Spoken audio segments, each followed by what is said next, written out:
Olá, seja bem-vindo! E a gente começa esta edição do Interesse Público com um assunto que tem dado o que falar. A cobrança de passagens de avião mais baratas pelo sistema aéreo brasileiro, porém com o pagamento dos chamados serviços adicionais, que incluem a própria bagagem de mão dos viajantes. O que você acha sobre essa cobrança? As companhias aéreas de baixo custo, as chamadas low cost, chegaram no Brasil com passagens mais baratas, mas cobrando por todos os serviços adicionais. É uma passagem já caríssima, cheia de impostos, mais uma taxa que eles querem cobrar do contribuinte e não respeita ao cliente, né? Para mim vai ser uma despesa enorme, porque eu viajo toda semana, então para mim não tem condições isso. Eu acho super errado, não estou a favor. A bagagem que cabe sob o banco, em frente ao assento, não tem custo extra. Já uma mala mais volumosa, que precisa ser acomodada no compartimento superior dentro da aeronave, esta está sendo taxada. Ou o passageiro precisa comprar um bilhete mais caro, que cobre o volume. A norma hoje é estabelecida pela ANAC que não se pode cobrar da bagagem de mão, que deve ser levada no interior do avião até 10 quilos, ela não pode de espécie alguma ser cobrada. Então, isso é bem tranquilo entre as empresas que já operam no Brasil. Feriu isso aí, está fora da norma e o PROCON vai agir, sem nenhuma dúvida. As regras adotadas pelas companhias definem dois tipos de bagagem que o passageiro pode levar consigo: a bagagem de mão e a bagagem de cabine. Essa aqui não tem custo adicional, desde que o passageiro a leve embaixo do assento. Já essa outra, que é a bagagem de cabine, essa sim tem custo adicional, que é a bagagem levada no compartimento superior da aeronave. E nós entendemos que ela é uma prática abusiva. Por quê? Primeiro que o passageiro tem direito a levar essa bagagem desde que ela caiba no bagageiro superior. Segundo, porque o local que está sendo apontado pelas empresas para a colocação dessas bagagens menores, ele não é adequado, nem sob o ponto de vista do conforto do passageiro e nem sob o ponto de vista da segurança também. Por quê? No caso de uma evacuação de emergência, o volume de bagagens acomodados debaixo do assento pode criar dificuldades para a rápida evacuação da aeronave e criar, inclusive, pânico entre os passageiros.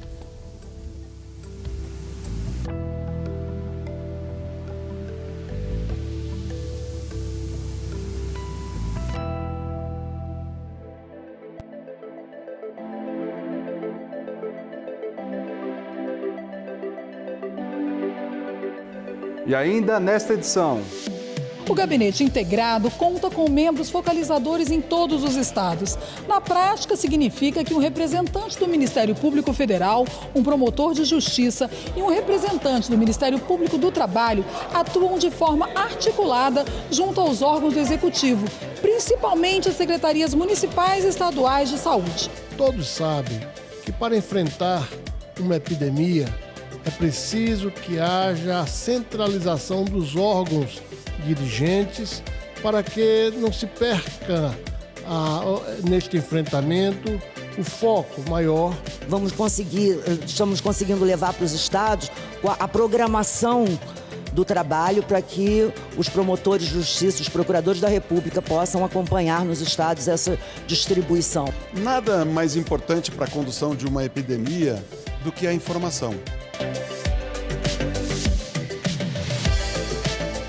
Itatiaiuçu, uma pequena e pacata cidade que tem pouco mais de 10 mil habitantes e que fica a 80 quilômetros de Belo Horizonte, também tem uma barragem para se preocupar. É a da mina de Serra Azul, da empresa ArcelorMittal.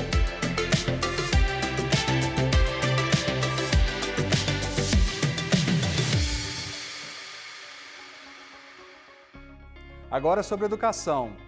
Mas no caso, a falta de acesso a esse direito fundamental. Uma apuração do MPF no Amazonas constatou que o Colégio Militar de Manaus se recusava a matricular alunos com deficiência, alegando falta de instalações e de pessoal para atender essas pessoas. Olha só. A Constituição Federal, no artigo 205, diz que a educação, direito de todos e dever do Estado e da família, será promovida e incentivada com a colaboração da sociedade, visando ao pleno desenvolvimento da pessoa, seu preparo para o exercício da cidadania e sua qualificação para o trabalho. A ordem é para todos os públicos, incluindo alunos com deficiência. Nessa instituição localizada na Zona Sul de Manaus, por exemplo, acessibilidade é o que não falta. É uma escola que possui piso tátil, possui elevador, possui rampa de acesso, né, em todos os ambientes, possui o banheiro também adaptado. Então foi planejado e aos poucos a gente vai melhorando a cada dia. Foi tudo de bom para minha filha, entendeu? Tudo assim, o desenvolvimento dela, interagir com outras crianças, né? Até com os professores mesmo. Isso para mim foi muito importante. Mas não é sempre que esse final feliz é contado pelos pais. Alguns sofrem muito antes de conseguirem uma vaga para seus filhos com deficiência, principalmente aqueles que dependem da rede pública de ensino. Um dos casos mais recentes em Manaus foi deste colégio militar, que negava a matrícula de estudantes que tinham limitações. Um dos pais procurou o MPF. O pai ele buscou o judiciário para uma intervenção judicial para garantir a sua matrícula na escola, mas ele também veio ao Ministério Público buscar socorro para garantir o acesso à educação do seu filho. Nós buscamos, junto ao Colégio Militar de Manaus, as respostas pelas quais aquela matrícula foi negada, as razões pelas quais a matrícula foi negada. E o Colégio Militar de Manaus disse que ele não poderia atender alunos com deficiência até 2023. A recusa da matrícula representou o descumprimento de compromissos internacionais assumidos pelo Brasil, que resguardam o acesso à educação a qualquer pessoa e estabelecem a igualdade de direitos de pessoas com deficiência em relação a pessoas sem deficiência. No ano passado, uma ação civil pública foi ajuizada contra o colégio. A Justiça Federal, atendendo ao pedido, determinou que a União deixasse imediatamente de negar as matrículas em razão de deficiências físicas ou intelectuais das crianças. Deve se adequar para atender, para incluir esse aluno dentro dos seus quadros. Ela não pede abertura de vagas específicas para pessoa com deficiência, ela simplesmente pede a aplicação daquilo que está expressamente previsto em lei, que é a não discriminação de crianças com deficiência.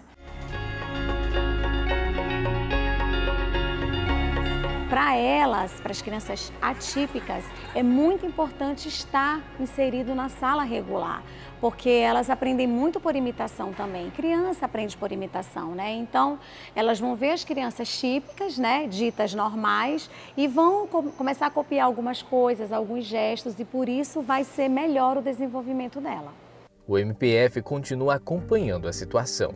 Nós ainda não tivemos novas notícias sobre violações, mas as violações elas devem ser trazidas ao Ministério Público Federal para que a gente possa, eventualmente, buscar junto ao Judiciário uma resposta à violação daquela decisão que foi por ele proferida.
Sendo assim que começou a pandemia do novo coronavírus, o Gabinete Integrado de Acompanhamento à Epidemia do Coronavírus 19, GEAC Covid-19, já vem apresentando resultados pelos estados.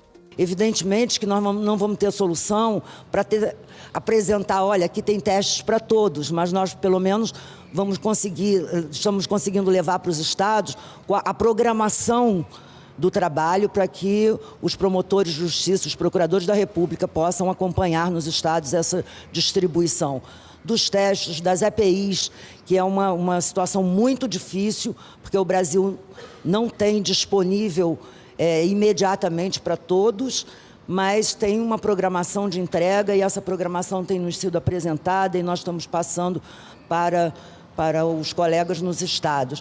O Gabinete Integrado conta com membros focalizadores em todos os estados. Na prática, significa que um representante do Ministério Público Federal, um promotor de justiça e um representante do Ministério Público do Trabalho atuam de forma articulada junto aos órgãos do Executivo, principalmente as secretarias municipais e estaduais de saúde. O objetivo é viabilizar respostas para as questões locais e regionais. Já os problemas que exigem soluções de caráter nacional são encaminhados aqui para o GEAC, que funciona no prédio da Procuradoria-Geral da República em Brasília.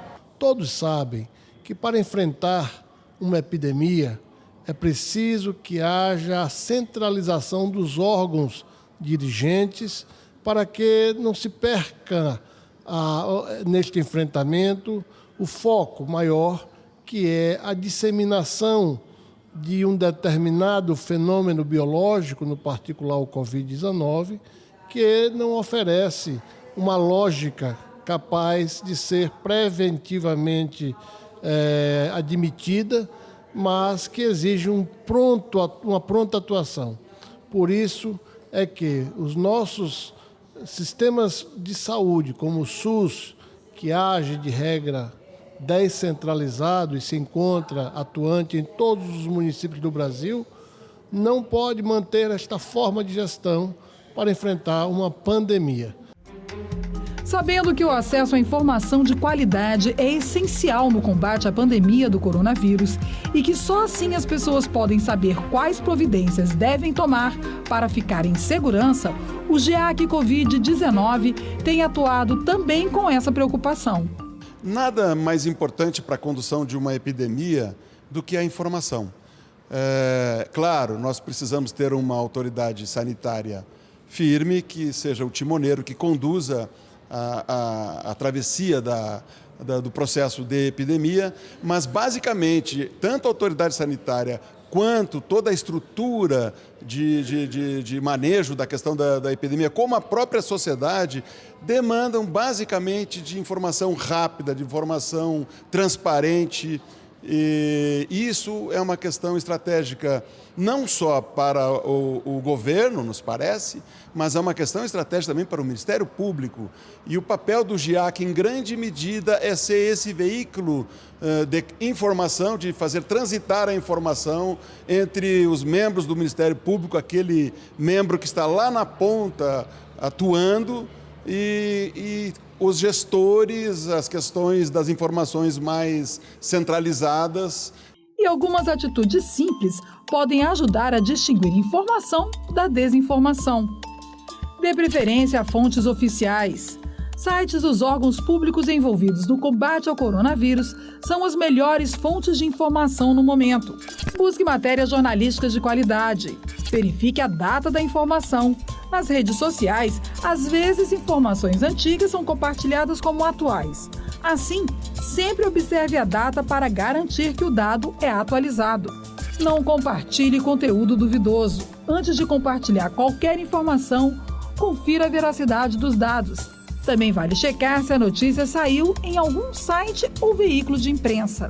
Você ainda pode ter acesso a material, documentos e informações do Gabinete Integrado neste endereço que aparece na sua tela.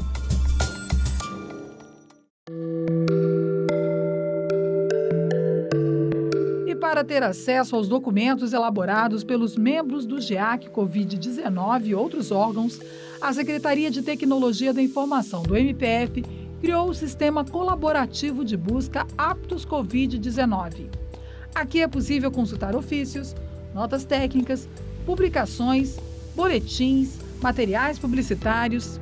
Para acessar as pastas, basta clicar no link do Aptos, ir para o campo Pesquisa. Em seguida aparecerão no canto esquerdo da página as opções. Aí é só escolher os documentos que deseja acessar.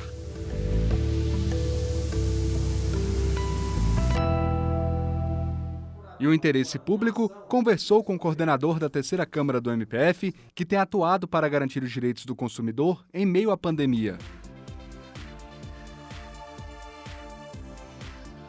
Nós induzimos, solicitamos que a ANS estudasse a possibilidade de não interrupção dos contratos de saúde suplementar nesse momento da crise por eventual inadimplência do segurado decorrente de não ter possibilidade financeira de honrar, mas é apenas no período desta crise. Nós tivemos agora, no caso da energia elétrica, a agência, a ANEEL, também, isso não quer dizer que não fosse somente por iniciativa do Ministério Público, mas mostramos a nossa preocupação.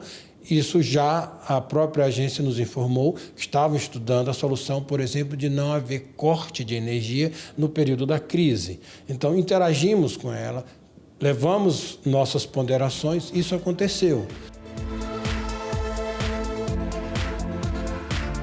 Houve uma grande, vamos dizer assim, interação do Ministério Público Federal, junto com a Senacom, que é a Secretaria Nacional de Defesa do Consumidor do Ministério da Justiça, junto com as principais empresas aéreas, para se achar uma solução que desse proteção ao direito dos passageiros que tinham suas viagens programadas e que, de repente, não tinham mais condições de fazer essa viagem. Então, fizemos um termo de ajustamento de conduta, onde ficou acertado direitos ao consumidor, por exemplo, em tendo a reserva, o direito de fazer uma nova reserva para o mesmo trecho onde ele tinha previsto, com um prazo até 1 ano depois da data da viagem que foi alterada, né? Sem pagamento de multas, taxas, outros diversos.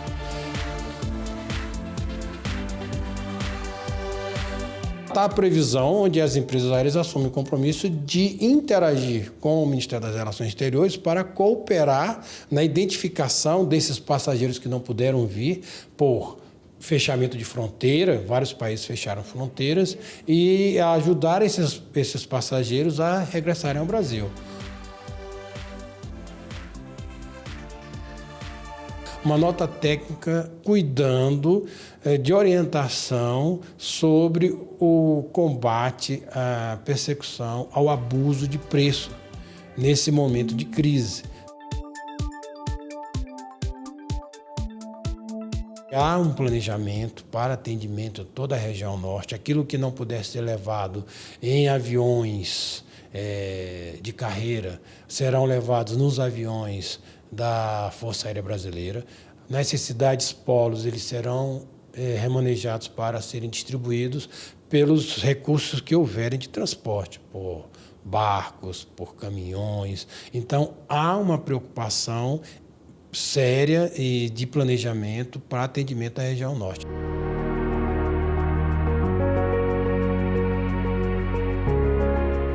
Aqui em Itatiaia-Sul, na região metropolitana de Belo Horizonte, a prorrogação de um acordo com a mineradora ArcelorMittal vai garantir a continuidade de auxílio para 150 famílias.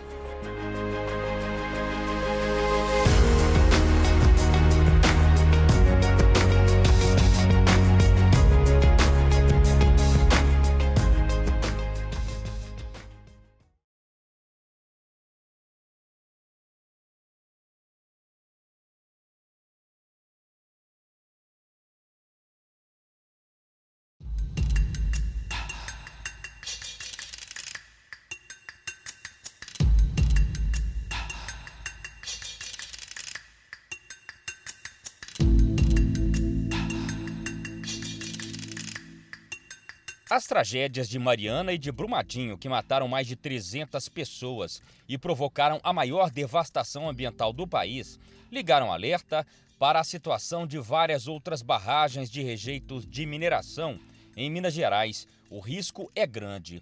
As barragens 1 e 2 da mina do Engenho, em Rio Acima, abandonadas há anos, estão no topo do risco da Agência Nacional de Mineração. Em Congonhas, fica a maior de todas. A Casa de Pedra tem 5 vezes o tamanho da que rompeu em Brumadinho. Em Barão de Cocais, o problema é a cava da mina de Gongo Soco, da Vale, uma estrutura com problemas que, se romper, poderia atingir a barragem e afetar muita gente. Itatiaia-Sul, uma pequena e pacata cidade que tem pouco mais de 10 mil habitantes e que fica a 80 quilômetros de Belo Horizonte, também tem uma barragem para se preocupar. É a da mina de Serra Azul, da empresa ArcelorMittal. Em fevereiro do ano passado, a Agência Nacional de Mineração classificou a barragem no nível 2, que significa alerta de rompimento. A mineradora foi obrigada a acionar o plano de emergência de barragens. Quase 150 famílias tiveram que deixar suas casas na área de maior risco, como nos povoados de Vieiras e Pinheiro, que ficam próximos à barragem. O seu Crispim foi um dos atingidos. Eu tinha quase todo tipo de plantação, embora seja um lugar pequeno, só 1.000 metros quadrados, mas eu tenho diversas qualidade de fruta. E eu quase não precisava de comprar nada. Pra mim não tá nada bom, porque eu não tenho nem prazer de arrumar a casa, mas quero ficar o tempo todo na rua para não ter que ficar olhando para essa casa, sabendo que não é minha, a minha eu deixei para trás. A contratação de uma assessoria técnica pela empresa para estimar os prejuízos causados aos moradores foi uma das condições estabelecidas no acordo com o MPF. Eles perderam tudo. Eles perderam desde a sua construção, onde eles viviam, eles perderam renda, eles perderam vizinhos, eles perderam relações sociais, eles ganharam medo, eles ganharam uma série de dificuldades e a gente está mapeando isso tudo para que eles sejam reparados integralmente. Um ano depois da assinatura do acordo e sem alterações no nível de emergência da barragem, que continua em situação de alerta, o termo foi renovado por mais 12 meses. Então esse novo ajuste manteve essas obrigações que tinham sido acordadas inicialmente e ajustou algumas delas, como por exemplo, prevendo o pagamento de auxílio emergencial para pessoas que, embora não tenham sido removidas das suas residências, mas residem ali na região e viram a sua renda informal, por exemplo, ter uma redução drástica durante esse período devido ao acionamento do plano.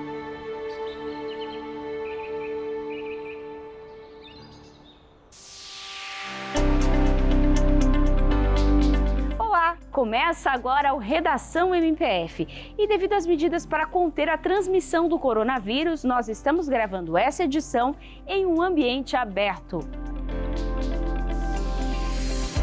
Nós vamos começar pelo estado de Sergipe, onde o Ministério Público Federal encaminhou um parecer à Justiça pedindo para manter a condenação do INCRA por degradar área de Mata Atlântica de um assentamento localizado na cidade de Santo Amaro das Brotas. Segundo o processo, a área teve uma redução de mais de 15 hectares de sua vegetação nativa. E apesar da alegação de que o local foi invadido, para o MPF, o órgão foi omisso em seu dever de fiscalizar e prevenir danos ambientais. E no Paraná, após a Prefeitura de Curitiba utilizar com sucesso uma ferramenta de videoconsulta para atender pacientes com suspeita de Covid-19, o MPF enviou um ofício a todas as regionais de saúde do estado com recomendações para divulgar esse meio alternativo de consulta e também facilitar o acesso das instituições a essa ferramenta. Em Santos, litoral de São Paulo, dinheiro depositado em conta judicial, fruto do pagamento de indenizações por dano ambiental, será destinado a ações de combate ao coronavírus. O recurso será liberado depois de solicitação do MPF, que atendeu ao pedido da Prefeitura de Santos e do Distrito Sanitário Especial Indígena de SEI, que serão beneficiados. No total, R$450 mil serão liberados para a compra de camas e insumos hospitalares. E o Redação MPF de hoje fica por aqui. Até a próxima!